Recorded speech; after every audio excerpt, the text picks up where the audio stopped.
Hey everybody, Wendy Clinky with Blue Cat Studio. Guess what? It's day 6 of the Advent Ornament Challenge. Feeling a little insane for keeping this up, but we're gonna do it. So here are a couple of the ornaments that we've already completed. This was day 1, day 2, day 3. I think that was day 3. Day 4, day 5. So if you haven't done them all, don't worry, you don't have to catch up.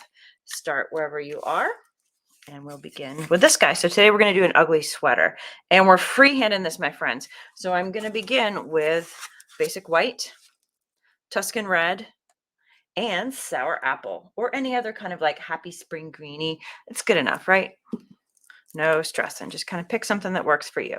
And I'm beginning with a liner brush, something real small, so that I can just kind of freehand this. So I'm going to talk you through that. Don't stress. We're going to create kind of a rectangle here, kind of. Can you see that? Oh, not really. Okay, so I'm sketching in white. I feel like that kind of makes this a little bit easier. Can you see that? There we go. Just a basic white rectangle. And then from there, we're going to kind of do some lines that come off it on either side. And this is not about perfection, right? This is about fun and handmade. And then a second line, and we're just going to kind of end that rectangle there and end the rectangle there. And we've got some sleeves. Mine is uneven. I will make mine a smidge longer. All right, from there, we're going to do like a smiley face to create kind of a neckline and maybe a slight angle on that neckline to the shoulder so it slopes. And you can finish off. Can you guys see that? So we just did like an arch here and then a line across. And then we're going to create a little cuff, which is going to be just a smaller, slim rectangle right below each piece that's narrow. So it's not as wide as the sleeve and not as wide as the torso. And there you have it, a basic ugly sweater. Nothing special, nothing perfect, good enough. So where's my rinse water? Here it is. Okay, so go ahead and rinse off your brush. Whenever you're working with teeny tiny brushes like this, it's pretty important that you get them rinsed quickly. Otherwise, that paint will dry and then you've ruined your pretty brushes. And mine are mermaids, so I really don't want them getting ruined any sooner than they have to. Where's my dryer? All right, give this white just a little blast. Although I am doing this on a wood ornament, so it's going pretty, it does dry pretty quickly. I got these from Michael's. You can also get them at Amazon for like, I don't know, 10 bucks for 48 or 50 of them. I decoupaged some wrapping paper on one side, and that's kind of made them, it's made them a little bit easier to work with. Oh, you know what I forgot to do, guys, which I do every other time? I put a little loop of tape on the back, and then I stick it to a board to work on. Now, this particular board, I actually was trying a variation on the design from last night. And again, I was just trying to see what an alternate color scheme would look like. So we'll just cover that guy up and leave it there. And then a little stripe of tape right across the top to just ensure that it stays in place. And now I can rotate this to my heart's content without having to pin the thing down. It's just a small thing, but it really does matter. All right, grabbing yourself kind of a medium to medium small brush. The more comfortable you are with brushes, the larger a brush you can grab. I'm going to go with like a medium filbert here.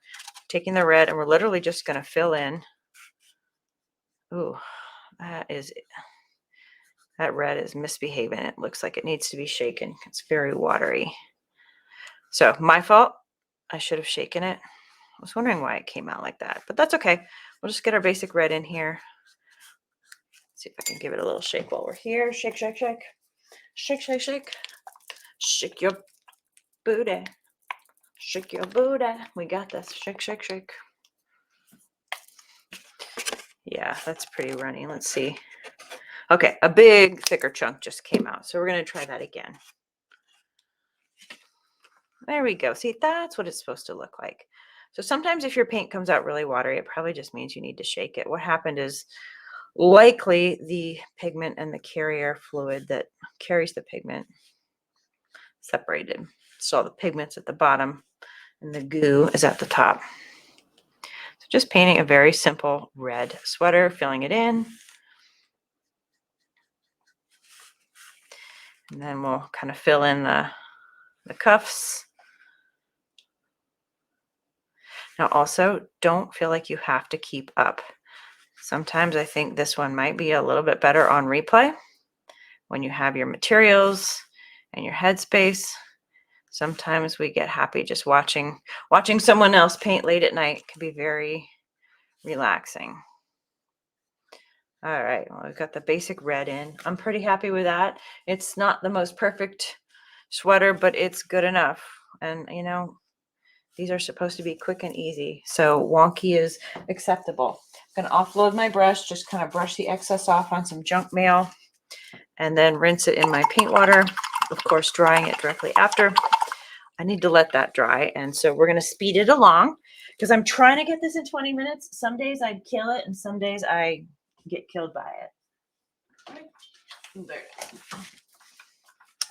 So we'll just give it a quick blast. I've got a couple of spots where the paint is a little bit thick, but no big deal. Cha-cha-cha. And I've got that whole shake your booty thing going in my brain since I was trying to shake my paintbrush. Okay. Okay, I'll set my dryer aside, and we're going to rely pretty heavily on that guy. So since I'm here, yeah, let's get the green. Let's get the background done, and then we can go in with the details. So we're grabbing the apple green or sour apple or apple tart, whatever. You know, this is like the Michaels brand. We're just looking for a springy, happy green. I'm using the sour apple. I'll just basically outline and fill this in. And I love like a really bright springy green paired with a rich red.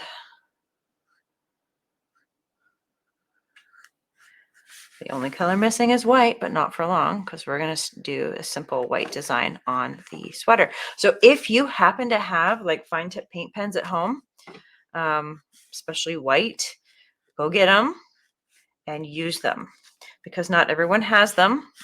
And I want this to be a fairly accessible, easy to do project for anybody with some basic paints and whatnot. I'm gonna go like old school with a brush. But if you're like, hey Elaine, what's up, girl? I went on a little earlier tonight than last night, so you caught me.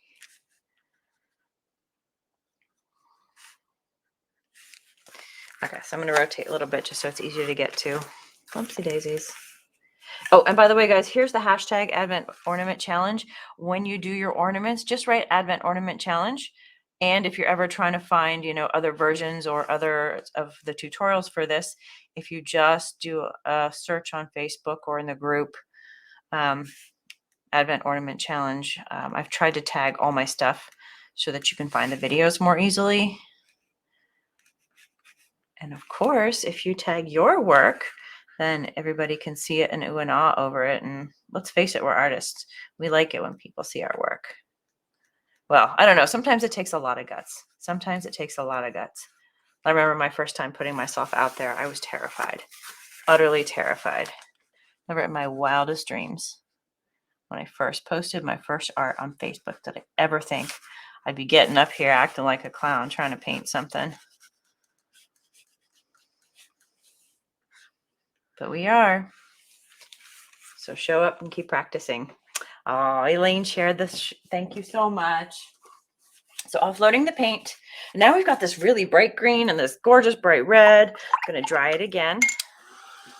I haven't decided yet if we're going to use any black. Kind of feeling like a little black here and there might help, or maybe some burgundy just to kind of give the sweater a bit of dimension. Let's go low tech and use black. Y'all know I'm not a huge fan of black, but I'm thinking it might help. Okay, so I'm doing a tiny squeeze, like the smallest drop I could possibly get away with. And instead of going with just black, I'm gonna do, you know what, not the skinny brush. I'm gonna use my flat brush. That'll be better. Did I drop my paper towel? Wouldn't be the first time. And I think I'm gonna size down to a smaller sort of flat / filbert. I got these in one of those like cheapo sets from Amazon. They're pretty great. Oh, you love these trees, Elaine? Yeah, I do too. I've got some full-size canvases of those. Like they came out really cool when you do something like on a 10 by 20. So I'm mixing red and black together. Oh, wait, hold on. Somebody commented here. I missed it. Oh, hey, Michelle. She says, so cute. What a fun challenge. It is a fun challenge. I have days where I'm like, oh my gosh, what was I thinking? I have to come up with another idea. I got to go live even though I want to go to bed. That might have been last night, but tonight, it's not that good. Okay, so I've made kind of my own burgundy, right? Instead of buying a burgundy, we're going to keep it simple. So I'm going to kind of come in here and scrub a little bit of that burgundy / black tinged red paint, almost like in an L shape, kind of along the bottom of the sweater and then under the arms and under the arms and slightly under the cuff. So it's going to be a backwards L on the left one and forwards L on the right one. And you're just kind of hinting at where those cuffs are. And then we'll do a little bit of a little dark note here, just dab, dab, dab in that kind of smiley face shape. And then filling in the hole where the neck would be. And you see how by adding that little bit of darkness, it now is giving it some dimension. So I mixed a ton of paint. I'm not going to need much of it. I'm going to do a little tiny backwards L here. It's going to be less. We want more of the shadow on this side. And then maybe a little bit down in the cuff, and then here a little bit in the cuff too.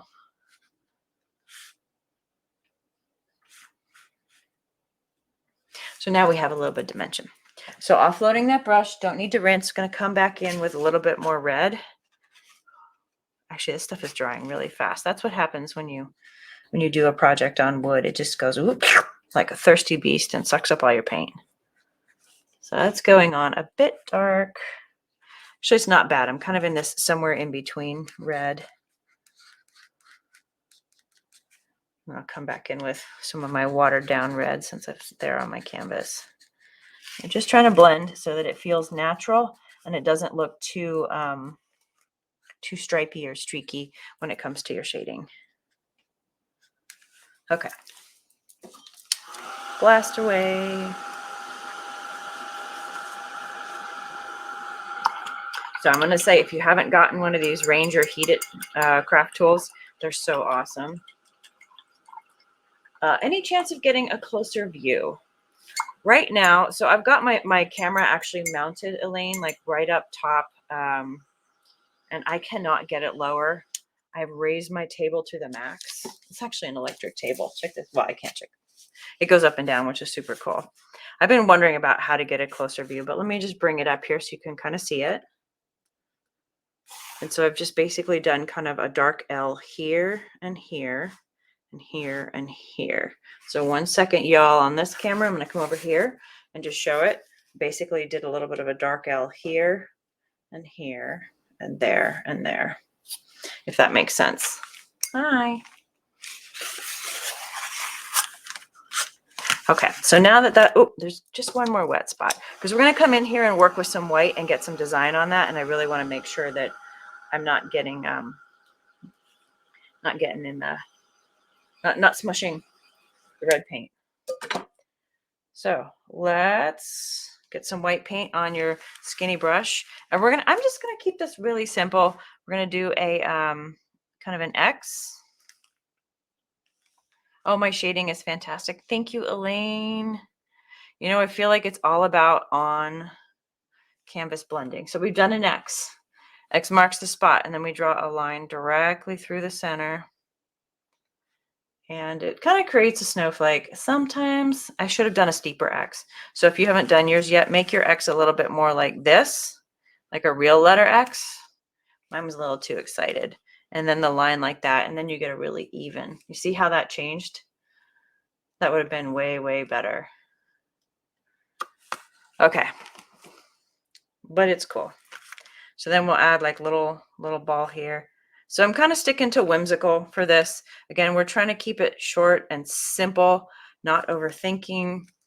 And you'll notice that we kind of have a whole range of styles and designs, and that's really on purpose. Okay, I'm going to do a line here. Okay, I'm totally cheating because snowflakes don't have 8. They always have 6, and this is going to drive me crazy later, but I don't care. Yeah, it's already driving me crazy. Okay, so now that we're here, make your 6, not 8. I'm just, trying to clean up the mess I did. I'm going to take a couple of little tick lines right along that collar. Just little simple little white kisses. So I'll bring that up so you guys can see that. Little tiny white kisses. Yeah, right. Sorry, wrong way. And then we're going to do little white kisses along the cuffs as well. And really helps to either have a white paint pen or a super fine brush. This is a nail brush designed for all those nail artists out there. Got it on Amazon. It was like a set of 3 for $4, including shipping. I was like, okay. I feel like they cost way more than that at Michael's. And so far, I'm really loving them. Plus, it's a mermaid. I'm really loving the mermaid. Okay, so from here, now you really get to kind of have fun. So we could say, all right, this guy's going to have like little zigzag stripes on his sleeves because he's cheesy. And it's okay to get cheesy, right? We're doing ugly sweaters. And, maybe we'll do like a series of little tiny X's, and they can be kind of sloppy X's. But we're going to kind of go in a little arc, kind of just right around look at the collarbone.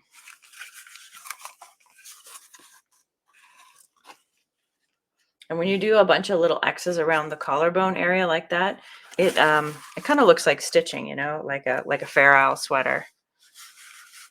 And then I don't know, what else could we do? I guess we could do some X's kind of through the middle here like this, just kind of on either side of our friend the snowflake.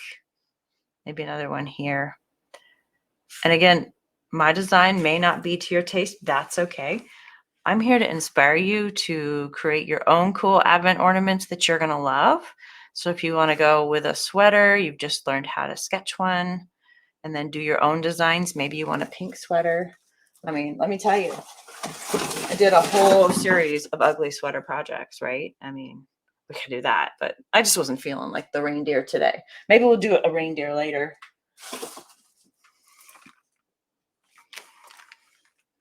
So ugly sweaters are super fun. Yeah. All right, let's see here. So we have the zigzag. Maybe we'll do some little X's right below the zigzags. And you'll probably find that like there's no perfect answer. You could do just plain old stripes. You can do any number of things. And I think I'm going to do another zigzag around kind of near the cuff. Just zigzag. And again, if you have a white paint pen, you can just sit there and be like, looking at me like, sucker, there's so much better way of doing this, because there really is. And then I think we'll do a series of little X's kind of along the bottom. So this one isn't, I guess, super ugly. It's just kind of, cheesy, wintry, whatever. But I think you kind of get the idea, right? Now we have a fun, ugly sweater. So this is one where if you wanted to write words on it, you could do like ugly sweater. I'm hoping to use these ornaments every year, so I'm not going to put like years on them. And I'm also, my writing is horrible. So, okay, I'm going to do some, pause. I'm going to do some dots along the top of the neck cuff. Those right here. And that just kind of helps give it that closed, sweater line. Then we have a fun, ugly sweater. So I feel like this thing is a little bit disambiguated. Maybe that's the right word. Yeah, I'm sorry, Elaine. I was like sitting here like reading your comments, and I was like, oh, hey, Carolina girl.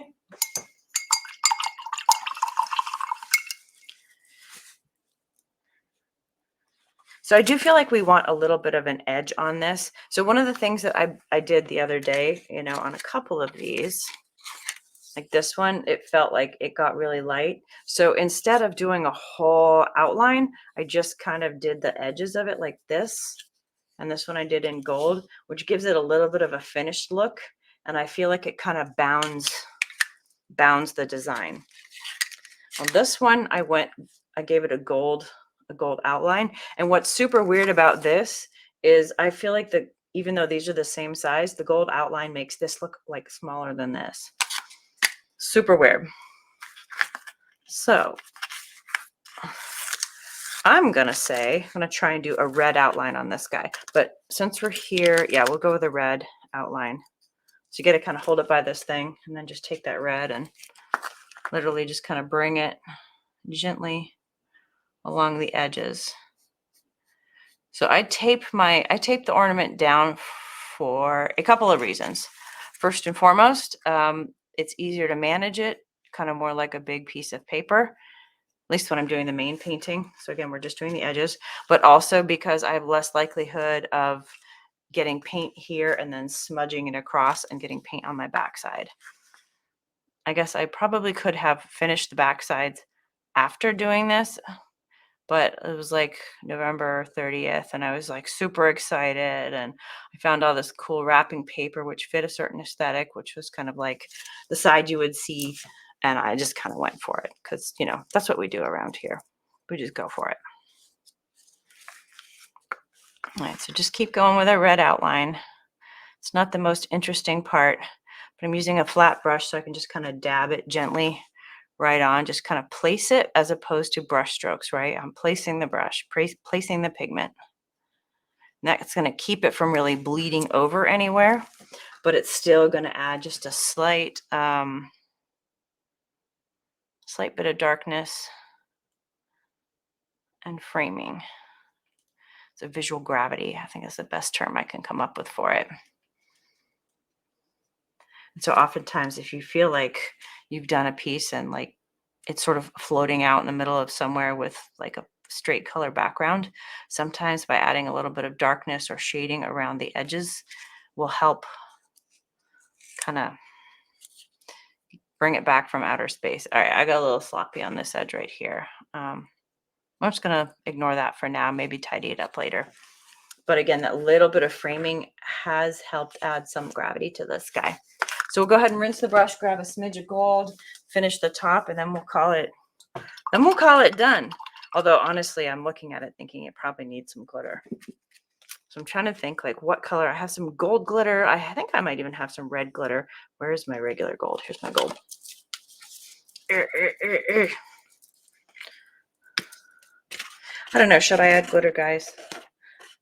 Elaine, should I add glitter? Who else is out there? Y'all, should I add glitter?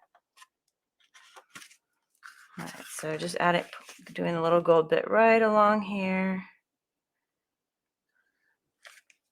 Keeps it nice and consistent.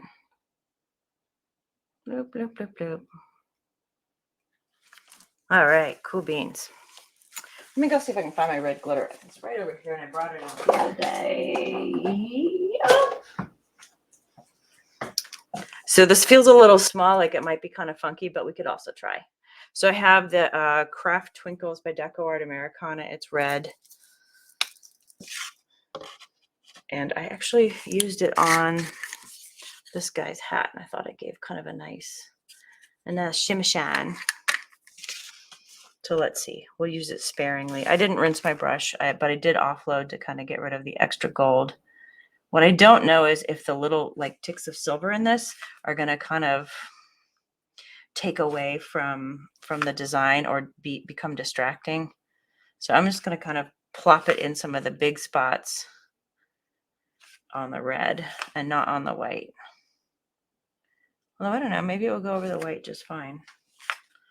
I don't know. We're going to start this way and see. Just kind of dabbing it in for some shimmer.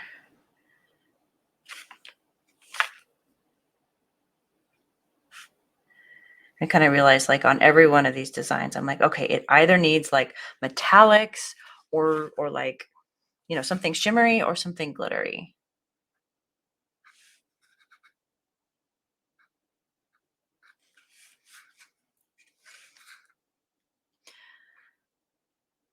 So if my color scheme doesn't work for you, don't feel tied to it. I tend to go for very kind of whimsical, happy colors. I mean, hot pink is my spirit animal. But if you prefer something a little bit more subdued or on trend, because I can't guarantee my color scheme's on trend. It's It's on trend for me. And so that's why I kind of did this fun little guy here. Oh, Elaine says yes, glitter. Okay, good. I was already heads down making a mess. But see, that's quite the variation. So this is more my style, but I was like, man, those are the colors du jour. Fun. Okay. Oh, get rid of that glitter for lickety split. So here's our guy, and actually that glitter adds just a little extra kind of shimmer and light to it. And it's 25 minutes. I think I finished this in 20 minutes and then spent the last 5 minutes trying to decide if I should do glitter and finishing it up. So I think we did it, you guys. Good job. So check it out. We now have 6 ornaments completed for our Advent Ornament Challenge. And again, when you do this, go ahead and use our hashtag Advent Ornament Challenge so everyone can see your awesome work. And by the end of these 25 days, we're going to have 25 cool ornaments that we can hang. And I'm hoping to get a physical board put together to kind of show off, some ideas about how to actually hang these to create a real, like, big Advent calendar. Yeah. So again, if you know somebody else who you think would like this or would want to do this, let them know. It always helps. And I'll see you guys on the next one sometime tomorrow. Bye.